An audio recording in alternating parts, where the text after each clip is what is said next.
Hello friends, I am Prem Gehlot. The UPSC framing class में आपका स्वागत करते हैं। आज हम देखने आ रहे हैं सुपर 30 साइंस के जो क्वेश्चन थे, जो बार बार एग्जाम में रिपीटेड है और आने वाली एग्जाम में होने की प्रोबेबिलिटी बहुत ज़्यादा है।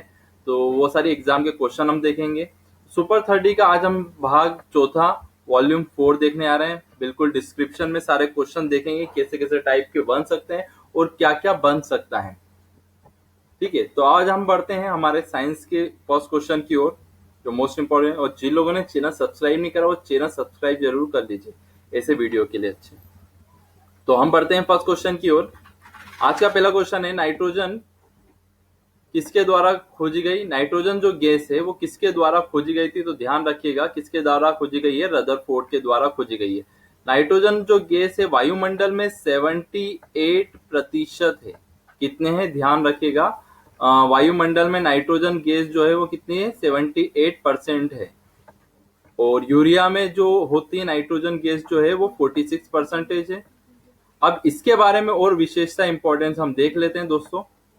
अब नाइट्रोजन जो गैस है उसका एटॉमिक नंबर कितना है? 7 है। उसको 1772 में इस रदरफोर्ड द्वारा खोजा गया था। अब रदरफोर्ड ने भी अपना मॉडल दिया था। रदरफोर्ड को नोबेल प्राइज मिला था केमिस्ट्री में 1908 में। अब इनका जो मॉडल था, थॉमसन के बाद रदरफोर्ड मॉडल आया था। इनने अल्फा रेस और बीटा रेस की मदद से एक एटम्स लिया था, परमाणु, और परमाणु के एकदम केंद्र में जो था ये रेस वापिस से रिटर्न आई थी। और इसमें ये चीज फाइंड आउट मालूम चल पाई थी कि इसका परमाणु का समस्त भार जो है, वेट जो है या फिर मास जो है, उसके सेंटर में होता है। और इसका 99% पार्ट जो है वो क्या रहता है? एम्प्टी रहता है, खाली रहता है। 99% भाग जो रहता है वो खाली। अब रदरफोर्ड से इंपॉर्टेंट मैं और चीजें बता देता हूं, क्योंकि इन्होंने नाइट्रोजन गैस के अलावा 4 अन्य चीजों के बारे में खोजा था, और जिनकी जो चीज एग्जाम में बहुत बार पूछी गई है। तो हम देख लेते हैं रदरफोर्ड में। देखिए, आपसे ध्यान रखिएगा, रदरफोर्ड के बारे में 5 मोस्ट इंपोर्टेंट क्वेश्चन के बारे में बताने जा रहा हूँ। अल्फा रेस की किरण की खोज किसने करी थी? डिस्कवरी करी थी रदरफोर्ड ने। बीटा किरण की खोज किसने करी थी? रदरफोर्ड ने करी थी। नाइट्रोजन गैस की खोज भी किसने करी थी? तो ध्यान रखिएगा, रदरफोर्ड ने।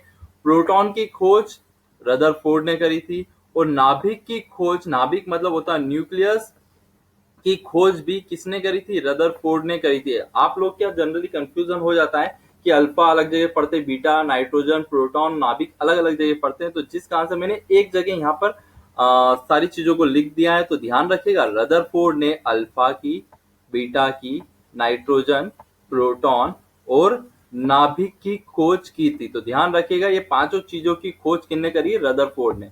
और गोल्डस्टीन ने जो है, ये भी आप नाम नाम पढ़ा होगा, अक्सर कंफ्यूजन बहुत हो जाता है।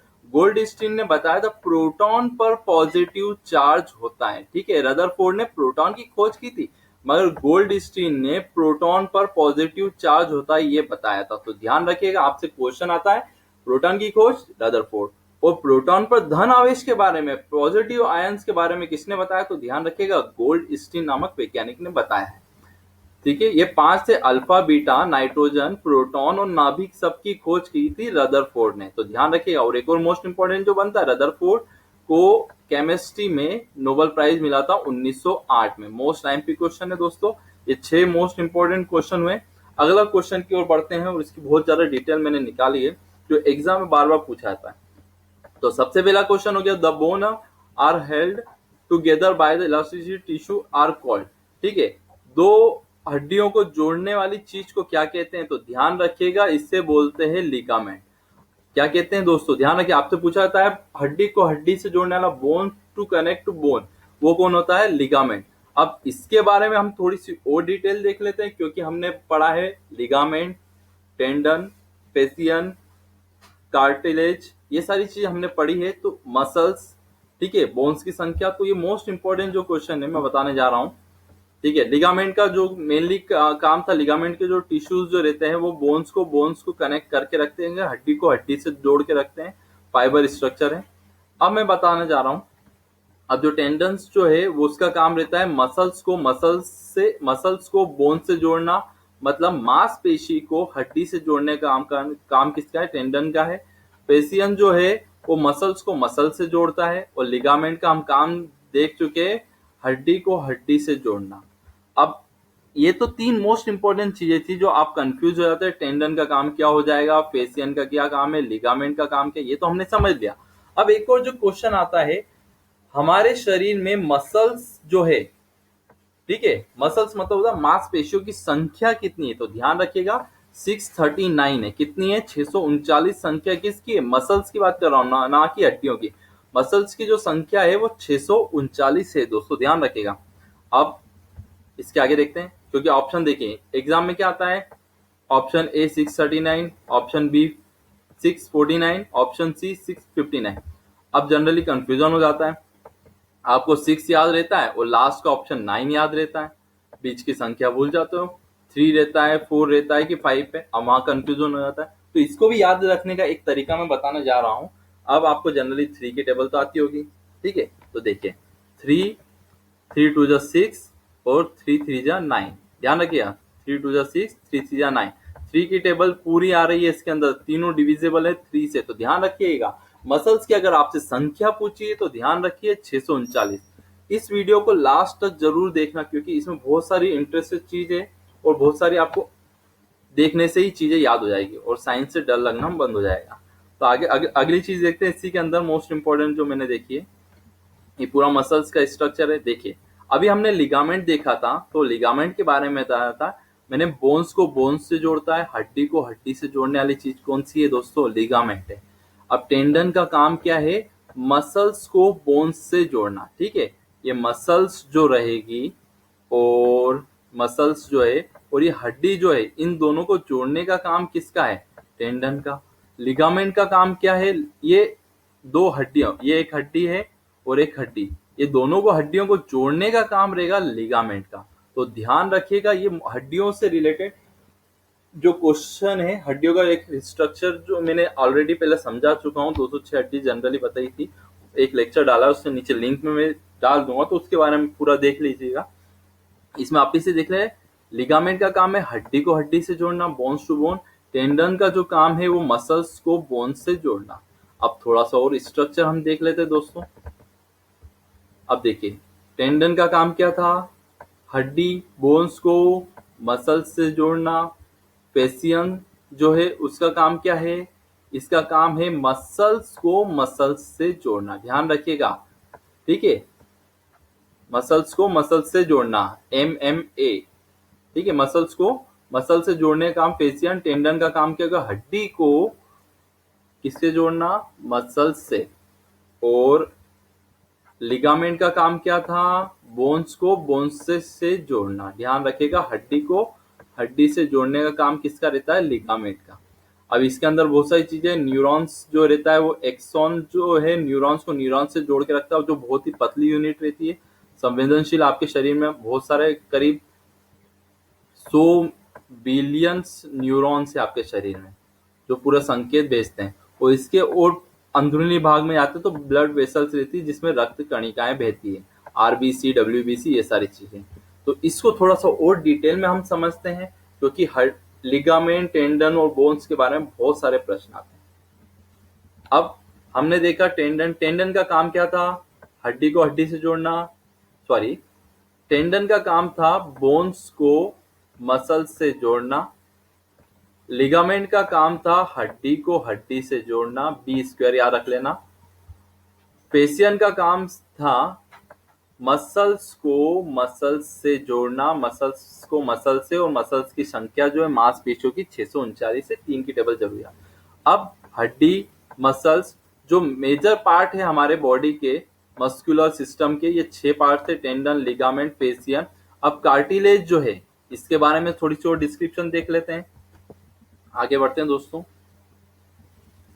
अब कार्टिलेज जो है ये फ्लेक्सिबल जो रहता है, कनेक्टिव टिश्यू प्रोवाइड करवाता है many parts of our body. अब कार्टिलेज जो रहता है इसके फंक्शन भी हम देख लेते हैं। फर्स्ट ऑफ ऑल थोड़ा सा डिस्क्रिप्शन देख लेते हैं। ये सपोर्ट करता है बॉडी को, प्रोवाइड करता है एक फ्रेमवर्क बॉडी पे, ठीक है, अटैचमेंट रहता है मसल्स के, प्रोटेक्ट करता है टिश्यूज को, हेल्प प्रोवाइड फ्लेक्सिबिलिटी, जो आपके जो हाथ है या कोई सी चीज अपन चीज उठाते हैं जो फ्लेक्सिबल जो रहता है, मुड़ता है, तो वो भी कार्टिलेज रहता है दो हड्डियों के बीच में। और ये structure model for growing bones. अब इसके हम डायग्राम के थ्रू थोड़ा सा और देख लेते हैं कार्टिलेज के बारे में। दोस्तों देखिए, कार्टिलेज हमने लिगामेंट देख लिया। लिगामेंट का काम क्या था, ये हड्डी जो है हड्डी को जोड़ रहा है, कहां से, बाहर की साइड से। फेसियन देख लिया, टेंडन। अब ये जो कार्टिलेज जो है अंदरूनी पार्ट जो आ रहा है ये बोन्स का, ये वाला, ठीक है। तो ये पार्ट कौन सा हो गया, कार्टिलेज, एक ऊपर वाला और ये वाला। तो ये दोनों चीजों को जोड़ रहा है। और जो फ्लेक्सिबल जो होगा, आपकी जो हड्डी जो मुड़ेगी, वो फ्लेक्सिबल जो प्रोवाइड करवाएगा, वो कौन प्रोवाइड करवाएगा, आपको कार्टिलेज करवाता है। तो ध्यान रखिएगा, लिगामेंट, फेसियन, टेंडन, मांसपेशियों की संख्या, तो ये सारी चीजें मोस्ट एमपी चीजें हैं जो एग्जाम में बार बार आती है और आप लोगों को कंफ्यूजन जरूर करती है। तो ध्यान रखिएगा, ये पूरे हमने चारों चीजें देखी है। अब बढ़ते हैं हड्डियों की तरफ। अब 2 क्वेश्चन के आपको जवाब देना। मैंने मसल्स तो बता दिया, मसल्स की संख्या कितनी है बॉडी में, 639। 3 की टेबल आपको याद रखना रहेगी दोस्तों। अब आपको 2 चीज बताना है, बाल अवस्था में हड्डियों की संख्या, और सेकेंड चीज नॉर्मल एडल्ट पर्सन में हड्डियों की संख्या कितनी है।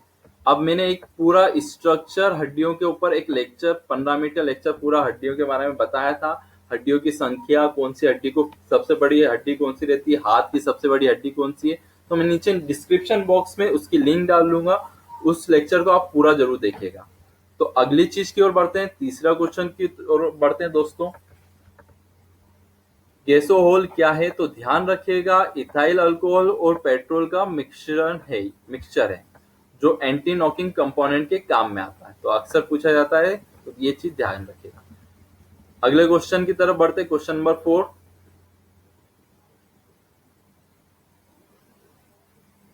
अगला क्वेश्चन देखते हैं, पायरेलियोमीटर जो है इसका उपयोग कहाँ करते हैं, तो ध्यान रखिएगा सबसे पहले हेली शब्द अगर कहीं से लग जाता है तो ध्यान रखिएगा 800 डिग्री से ऊपर का तापमान और ये सारी चीजों का जो उत्सर्जन करते हैं अमिशन, तो वो चीज नापने के काम में आते हैं। तो इसका जो आंसर होगा सोलर रेडिएशन, सोलर विकिरण होगा। ये नापने के लिए किसका प्रयोग कर रहे हैं अपन, पायरेलियोमीटर का प्रयोग कर रहे हैं। अब ये 2 प्रकार के रहते हैं, एक पायरोमीटर आता है, पायरो होगा यहाँ पर। पायरोमीटर 800 डिग्री से ऊपर का तापमान नापने के लिए प्रयोग करा जाता है, तो ये चीज ध्यान रखिएगा। और ये जो है पायरोहेलोमीटर जो है इसका प्रयोग सोलर रेडिएशन के रूप में करा जाता है, उसको नापने के लिए प्रयोग किया जाता है। अगला प्रश्न देखते हैं दोस्तों, विभिन्न पदार्थों के अणुओं के बीच में आकर्षण बल क्या होता है, force of the attraction between the molecules of the different substance. अलग अलग जो पदार्थ रहते हैं तो उनके बीच में जो आकर्षण बल लगता है वो कौन सा हो गया, एड्रेसिव फोर्स।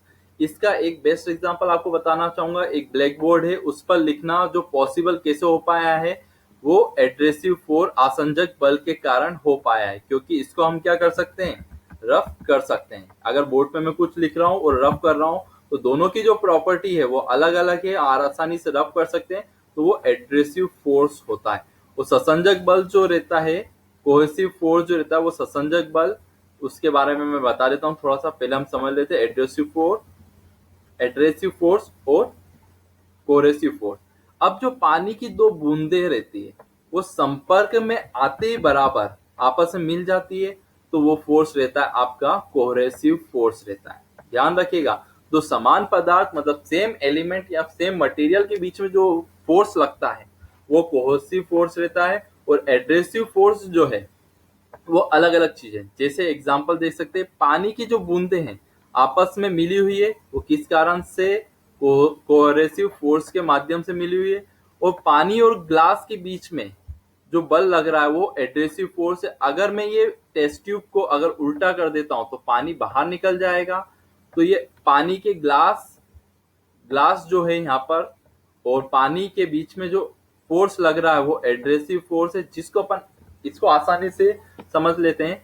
अगर जिसको हम आसानी से अलग कर सकते हैं, जैसे ब्लैक बोर्ड पे जो लिखा हुआ वो मिटा सकता हूँ, तो वो एड्रेसिव फोर्स। और जो आसानी से अलग नहीं किया जा सकता, जैसे पानी की जो बूंदे हैं जो मिली हुई आपस में, तो वो आपका रहेगा ससंजक बल। तो ध्यान रखिएगा, 2 टाइप के फोर्स रहते हैं, कोहेसिव और एड्रेसिव। जिसको आसानी से अलग कर सकते हैं वो एड्रेसिव हो गया, कोहेसिव जो अपने आप ज्वाइंट हो गया। जैसे एक मैंने पेज है उसके ऊपर मैंने पेन से लिख दिया, अब कागज ने तो वो इंक को सोप लिया है, तो वो फोर्स कौन सा हो जाएगा, कोरेसिव फोर्स कहलाएगा। अगला प्रश्न देखते हैं दोस्तों। मोस्ट आईएमपी क्वेश्चन है, सारे जो एग्जाम में वो डिटेल में बता रहा हूँ, सारे लेक्चर को मिस मत करना। ये पार्ट 4 था, इसके ऑलरेडी 3 पार्ट मतलब 90 क्वेश्चन में बना चुका हूँ।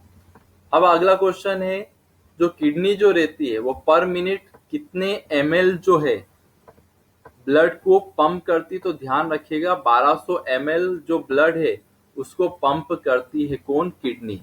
आपको क्वेश्चन का जवाब देना है किडनी का भार, what is the weight of kidney, kidney का भार कितना है, तो आपको नीचे कमेंट बॉक्स में जरूर बताइएगा।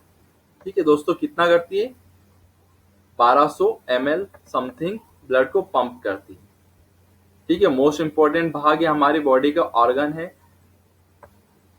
ठीक है, जो 1.5 लीटर यूरिन पर डे निकालती है। तो ध्यान रखिए, एक ब्लड प्यूरिफिकेशन और 1.5 लीटर जो यूरिन है उसका भी काम, यूरिन को भी अलग करना किसका काम है, किडनी का काम है। अगला प्रश्न देखते हैं।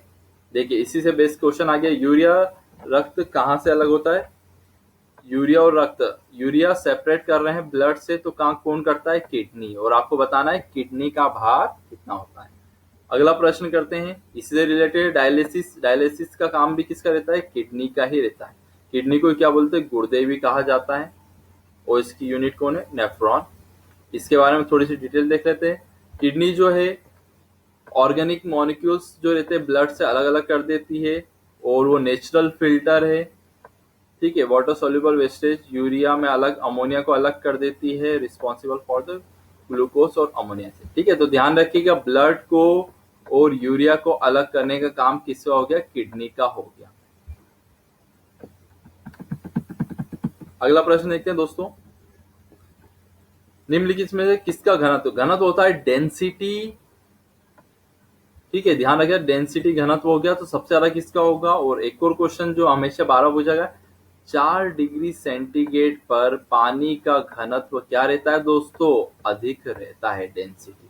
और वॉल्यूम जो आयतन जो रहता है वो सबसे कम कितने पे रहता है, 4 डिग्री पर रहता है, ध्यान रखिएगा। अब हम देखते हैं सबसे ज्यादा घनत्व, बर्फ पानी पर तैरता है तो बर्फ का घनत्व क्या होगा, कम। एथिलीन और एसिटिलीन क्या है, एक प्रकार की गैस है, तो सबसे ज्यादा घनत्व जो रहेगा वो किसका रहेगा, पानी का रहेगा। तो ध्यान रखिएगा सबसे ज्यादा जो घनत्व है, मैक्सिमम डेंसिटी इसकी है पानी की, और पानी की मैक्सिमम डेंसिटी कितनी रहती है, 4 डिग्री सेंटीग्रेड पर। अगला प्रश्न देखते हैं, ग्लूकोमा नाम की जो बीमारी जो है वो किस भाग में होती है, तो ध्यान रखिएगा ये आंख की बीमारी है। 2 चीज बताता हूं मैं, ट्रेकोमा और ग्लूकोमा, आखिरी में जिसके पीछे मां लग गया है, तो ध्यान रखिएगा। वो जो दोनों बीमारी जो है आपको पूरे डिसीज में जो है वो खाली आंख में ही होती है, ग्लूकोमा और ये, और भी अलग अलग बीमारी है, कार्टिलेक्स, एस्टिग्मेशन और मायोपिया और हाइपरपिया जो नाम की जो बीमारी जो है, ये सारी बीमारियां जो है, ये मैंने जो नाम लिखे हुए हैं, तो ये सारी बीमारी किस में होती है, आंख में होती है। तो ध्यान रखिएगा, ये थे 10 मोस्ट इंपोर्टेंट। इसके बाद मैं एक और लेक्चर बनाऊंगा वॉल्यूम 2, उसमें 20 क्वेश्चन आईएमपी रहेंगे विद डिस्क्रिप्शन। और जिन लोगों ने चैनल सब्सक्राइब नहीं करा, चैनल सब्सक्राइब कर और शेयर जरूर करिएगा। Thank you so much.